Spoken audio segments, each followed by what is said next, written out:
Assalamualaikum warahmatullahi wabarakatuh. Salam jumpa kawan-kawan subscriber dari Dawi Ulama 41. Alhamdulillah, pada kesempatan ini semoga kita tetap dalam lindungan Allah Subhanahu wa Ta'ala, dalam limpahan rahmat, taufik, hidayah, inayah dari Allah Subhanahu wa Ta'ala.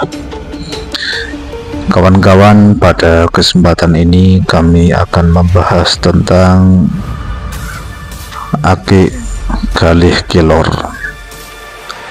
Tapi sebelum membahas tentang akik galih kilor, alangkah baiknya di dalam kilor tersebut juga ada daun. Jadi daun kilor ini sering digunakan juga untuk pengobatan orang tua zaman dahulu, yang mungkin ada yang sakit parah namun susah menghembuskan nafas terakhir, sulit meninggalnya. Itu konon katanya memiliki kesaktian, keilmuan. Itu biasanya setelah tersentuh daun kelor, maka orang yang sakit lama atau yang konon katanya memiliki ilmu yang mungkin sulit dilepaskan, itu akan mudah meninggal. Selain daun kelor, ada juga bagian dari pohon kelor yang sangat terkenal, memiliki kesaktian, memiliki keampuhan tingkat tinggi, dan sering dijadikan sebagai jimat, sebagai batu akik, dan sebagai kalung, gelang, dan sebagainya. Galih kelor adalah bagian inti atau yang paling keras dari pohon kelor. Namun tak semua pohon mempunyai galih, sebab galih kelor sendiri adalah kayu yang sangat bertuah dan langka.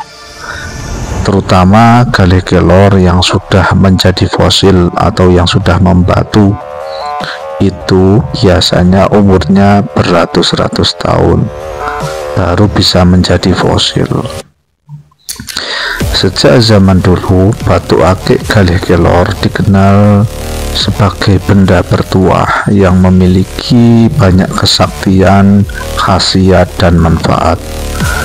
Makanya batu akik galih kelor sering dicari dan diburu oleh kolektor sebagai jimat maupun pegangan, sebagai akik maupun gelang maupun kalung untuk tujuan tertentu.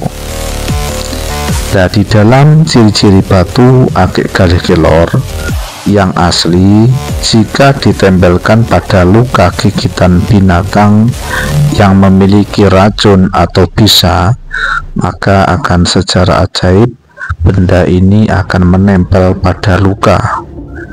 Jadi kalau ada bekas luka dari sengatan benda hewan-hewan beracun, maka galih kelor akan secara otomatis menempel. Lama-kelamaan luka yang terkena gigitan benda atau hewan yang beracun tadi akan disedot oleh batu akik galih kelor ini. Setelah luka gigitan binatang beracun seperti ular, kalajengking, atau binatang beracun lainnya ditempeli batu akik galih kelor, orang yang terkena gigitan akan sembuh melalui wasilah galih kelor tersebut. Batu akik galih kelor yang asli juga tenggelam di dalam air, meskipun hanya serpian kecil seperti halnya galih asem.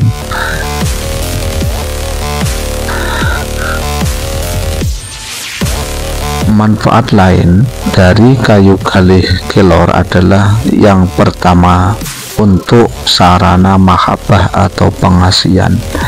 Jadi banyak orang yang memburu galih kelor itu ada yang tujuannya untuk pengasihan atau mahabbah. Biasanya orang-orang yang memiliki galih kelor akan cenderung dicintai oleh banyak orang. Bahkan untuk mendapatkan jodoh biasanya lebih cepat. Lalu yang kedua, untuk galih kilor juga bermanfaat untuk penglaris dagangan. Makanya para pedagang itu biasanya memakai akik berwarna hitam, itu biasanya akik galih kilor, karena di samping untuk pengasihan, akik galih kilor ini juga bermanfaat untuk penglaris dagangannya gampang dilarisi orang gitu. Yang ketiga, untuk sarana mengembangkan dan memajukan bisnis atau usaha. Jadi banyak orang-orang mencari atau berburu galih kilor ini, tujuannya mencari tuah yang berada di dalamnya, karena secara alamiah ini galih kilor dapat menunjang bisnis atau usaha semakin berkembang gitu. Yang keempat, untuk sarana keselamatan baik fisik maupun non fisik. Jadi banyak orang memakai galih kilor untuk jimat, biasanya untuk keselamatan baik medis maupun non medis, fisik maupun non fisik. Jadi untuk keselamatan mutlak, baik dari serangan fisik maupun dari serangan gaib. Yang kelima adalah dapat digunakan sebagai sarana tolak bala atau tolak musibah. Biasanya orang memakai akik galih kilor ini, dia itu memiliki keyakinan bahwa di samping dia itu berdoa kepada Allah Subhanahu wa Ta'ala, Allah memberikan energi kepada si galih kilor ini dapat mengembalikan bala atau serangan baik dari orang-orang atau dukun-dukun kepadanya. Secara otomatis orang yang memakainya akan terlindungi dari segala bala atau segala musibah, tentunya atas izin Allah. Yang keenam, dapat meningkatkan ketajaman mata batin. Nah, ini untuk para pelaku spiritual biasanya memakainya di gelang atau di age atau di kalung atau di tongkat, itu biasanya untuk menajamkan mata batin, indranya lebih terpancar, instingnya lebih terpancar. Maka dari itu biasanya untuk orang-orang yang ahli spiritual ini tidak melewatkan memiliki batu akik galih kilor ini. Yang tujuh adalah dapat menambah kesaktian atau menunjang ilmu kanuragan. Nah, ini biasanya untuk pelaku-pelaku spiritual atau kejawen atau orang-orang yang hobi mengenai hal-hal gaib ini, untuk meningkatkan kesaktiannya biasanya dia itu lewat wasilah galih kilor ini.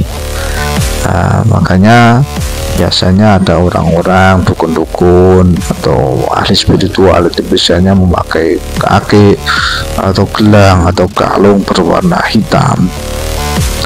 Itu biasanya adalah galih kilor yang diyakini yang memiliki energi untuk menunjang kesaktian, kedikdayaan, kejadukan tingkat tinggi.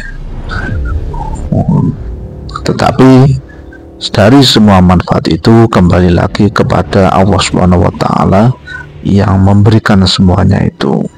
Semua di alam dunia ini adalah sebuah makhluk, yang makhluk itu tidak bisa memberikan mandorot, memberikan manfaat kecuali atas izin Allah Subhanahu wa Ta'ala. Semoga bermanfaat kalau saudara-saudara ini mencari galih kilor. Kiranya saya sampaikan, mohon ditata lebih lagi hati kita untuk menjaga akidah kita bahwa semua yang memberikan kelebihan, kemudahan, rezeki dan sebagainya adalah Allah Subhanahu wa Ta'ala. Mohon yang mungkin mendengarkan ini bisa subscribe bagi yang belum subscribe. Semoga channel ini terus berkembang dengan baik untuk melanjutkan dakwah-dakwah kami. Sekian dari kami. Wal'afu minkum, wallahu a'lam bishawab. Wassalamualaikum warahmatullahi wabarakatuh.